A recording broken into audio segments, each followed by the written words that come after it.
পাহাড়ের রাজনীতিতে নয়া চমক আপনাদেরকে আরো একবার জানিয়ে রাখে পাহাড়ের রাজনীতিতে নয়া চমক ইন্ডিয়া জোটে যোগ দিল অজয় এডওয়ার্ডের হামরো পার্টি দিল্লিতে কংগ্রেসের সাথে দপ্তরে গিয়ে ইন্ডিয়া জোটে যোগদান হামরো পার্টির তবে কি পাহাড়ে বাজি হতে চলেছে কংগ্রেসের এডওয়ার্ডে 2009 সাল থেকে টানা 3 বার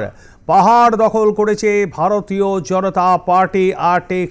সেই জায়গায় দাঁড়িয়ে একেবারে লোকসভা ভোটের ঠিক আগে এডওয়ার্ডের এই যোগদান নিঃসন্দেহে কিন্তু রাজনীতিতে একটা আলোড়ন ফেলে দিয়েছে এ কথা বলা যেতেই পারে নয় করেও 2009 সাল থেকে টানা 3 বার পাহাড় দখল করেছে ভারতীয় জনতা পার্টি এবারেও পাহাড়ে প্রার্থী করেছে রাজু বিস্তাকে গতবারে যিনি সাংসদ ছিলেন হ্যাট্রিক সেরে ফেলা হয়েছে ভারতীয় জনতা পার্টির তরফে আর ঠিক সেই জায়গায় দাঁড়িয়ে অজয় এডওয়ার্ডকে এই কংগ্রেসে যোগদান এটা নিঃসন্দেহে একটা বড় বাজি কংগ্রেসের বলা যেতেই পারে আমরা সরাসরি চলে যাব সেখানে রয়েছেন আমাদের প্রতিনিধি উৎপল পোদ্দার উৎপল পাহাড়ের রাজনীতিতে কি নতুন সমীকরণ তবে হতে চলেছে দেখো একদমই বলা যেতে পারে যে পাহাড়ের রাজনীতির একটা নতুন সমীকরণ হতে চলেছে প্রথমে তোমাকে বলে রাখি যে ইতিমধ্যেই কিন্তু দার্জিলিং লোকসভা কেন্দ্রে প্রার্থী ঘোষণা করেছে তৃণমূল কংগ্রেস গোপাল লামাকে সে প্রচারের পাশাপাশি কিন্তু গতকাল আমরা দেখেছি সে মনোনয়ন পত্র জমা দিয়ে দিয়েছে এবং গতবারের যে বিজয়ী বিজেপির যে প্রার্থী ছিলেন অর্থাৎ এবারেরও প্রার্থী সেই রাজু বিস 2004 সালে শেষবারের মতন কিন্তু কংগ্রেস তার যে অধিপত্য সেটা কিন্তু রাখতে পেরেছিল দার্জিলিং লোকসভা কেন্দ্রে তারপরে থেকে কিন্তু তোমার বিজেপি কিন্তু পরপর 3 বার এই জায়গাটিকে দখল করে রেখেছে একটাই ইস্যুতে গোর্খাল্যান্ড কিন্তু এইবার সেই ইস্যু নিয়ে লড়াই করতে নারাজ কিন্তু অনিত থাপা সেই কথা কিন্তু কালকে মনোনয়ন পত্র জমা দেওয়ার পরে কিন্তু তিনি সরাসরি বলে দিয়েছেন যে এই ইস্যু নিয়ে তারা আর পাহাড়ের মানুষের কাছে যাবে না পাহাড়ের মানুষের কাছে একটাই বার্তা দিতে তারা চান সেটা হচ্ছে পাহাড়ের উন্নয়ন মানুষের সুযোগ সুবিধা থেকে আরম্ভ করে যেসব মূল দাবিগুলো রয়েছে মানুষের পরিষেবা সেই পরিষেবাকে সামনে রেখেই তারা কিন্তু পাহাড়ের মানুষের কাছে তারা এবার ভোটের জন্য আশাবাদী অন্যদিকে দেখতে গেলে 2021 সালে জন্ম নিয়েছিল হামরো পার্টি এবং এই হামরো পার্টি কিন্তু প্রথমেই কিন্তু চমক দিয়েছিল দার্জিলিং পৌরসভা দখল করে 2021 সালে কিন্তু তারা প্রথম রাজনীতিতে আসার পর দার্জিলিং পৌরসভা দখল করে কিন্তু সেটা 9 মাসের বেশি কিন্তু স্থায়ী হয় না কিন্তু সেই সময় থেকেই কিন্তু সবার নজরে চলে আসে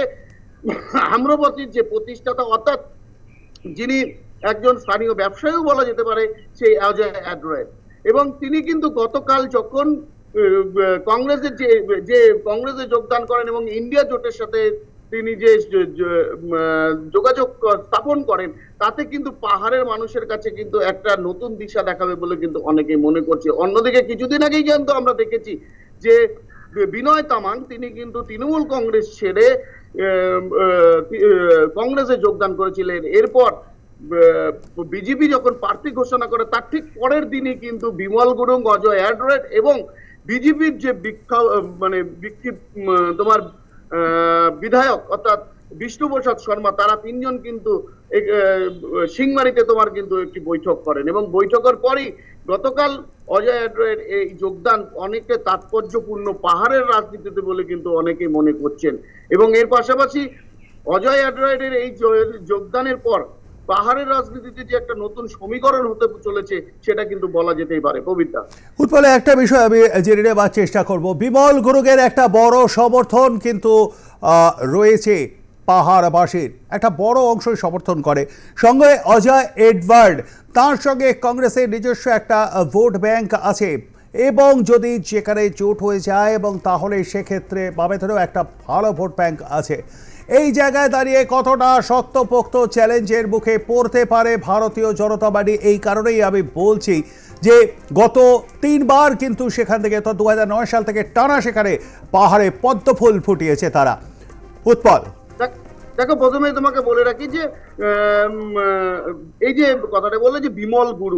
গুরুং কিন্তু শেষ কথা ছিল পাহাড়ে এবং এখন কিন্তু অনেকটাই রাজনীতিটা অনেকটা ঘুরে গিয়েছে কারণ মানুষ জানতে পেরেছে যে তাদের যে দাবি অর্থাৎ আলাদা রাজ্য গোর্খাল্যান্ড, সেটা কিন্তু কখনোই কার্যকর হওয়া সম্ভব নয়, বা সেটা অনেকটা লম্বা প্রসেস। সেই প্রসেসে তারা এই যে আশ্বাস দিয়েছিলেন, এবং প্রধানমন্ত্রী তিনি যখন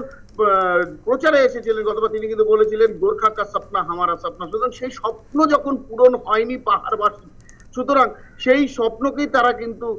এখনো পর্যন্ত আগলে রেখেছেন এবং সেই স্বপ্ন নিয়েই তারা আগাতে চাইছেন। সুতরাং তারা বুঝতে পেরেছে যে অনেকটাই তারা এখন এই রাজনীতি থেকে সরে আসতে চাইছে, যে এই যে আলাদা রাজ্যের স্বপ্ন সেটা বাস্তবায়িত হতে অনেকটাই সময় লাগবে। সুতরাং ইতিমধ্যে জিটিএ কে সাথে নিয়ে যেভাবে অনিত থাপা পাহাড়ের উন্নয়ন করেছে, সুতরাং অনিত থাপার অনেকটাই কিন্তু গুরুত্ব এখন বেড়ে গিয়েছে পাহাড়ে। সুতরাং বিমল গুরুং এর যে সাপোর্টাররা রয়েছেন সেখানটায় কিন্তু অনেকটাই কম সংখ্যক হয়ে গিয়েছে বলে কিন্তু আমরা জানতে পেরেছি। এই সর্বজোট যদি একত্রিত হয়, অর্থাৎ আমি বলছি এই যে ইন্ডিয়া জোট, এবং সেই জায়গায় যদি সবাই একত্রিত হয় তাহলে কতটা শক্তপোক্ত চ্যালেঞ্জের মুখে পড়তে পারে বিজেপি, এবং তৃণমূল কংগ্রেসেরও কিন্তু একটা নিজস্ব ভোট ব্যাংক রয়েছে এবং সেখানে এবারে তাকে প্রার্থী করেছে গোপাল লামাকে। উৎপল, একদমই এরকম। এরপরে এই যে তোমার গোপাল লামা এবং যদি জোট হয় তবে অনেকটাই কিন্তু মানে ভোটের ক্ষেত্রে কিন্তু অনেকটাই প্রভাব দেখা যায়, অর্থাৎ বিজেপির যে ভোট অনেকটাই কিন্তু কমবে বলে কিন্তু আশা করা হচ্ছে। কারণ যে উদ্দেশ্য নিয়ে বা পাহাড়ে শুরু হয়েছিল বিজেপির জয়যাত্রা, সেই জয়যাত্রা থেকে অনেকটাই কিন্তু বিজেপি কিন্তু সেই মানে তাদের যে প্রতিশ্রুতি সেটা কিন্তু পালন করতে অনেকটাই ব্যর্থ হয়েছে। সুতরাং সেই কারণে অজয় অ্যাড্রয়েড এবং বিজেপি গোপাল লামা এবং তোমার বিজেপিএম তারা কিন্তু অনেকটাই বিজেপির ভোট কাটবে বলে কিন্তু আশা। একদমই ধন্যবাদ আমাদের সঙ্গে থাকবার জন্য উৎপল। কথা বলছিলাম আমাদের প্রতিনিধি উৎপল পোদ্দারের সঙ্গে।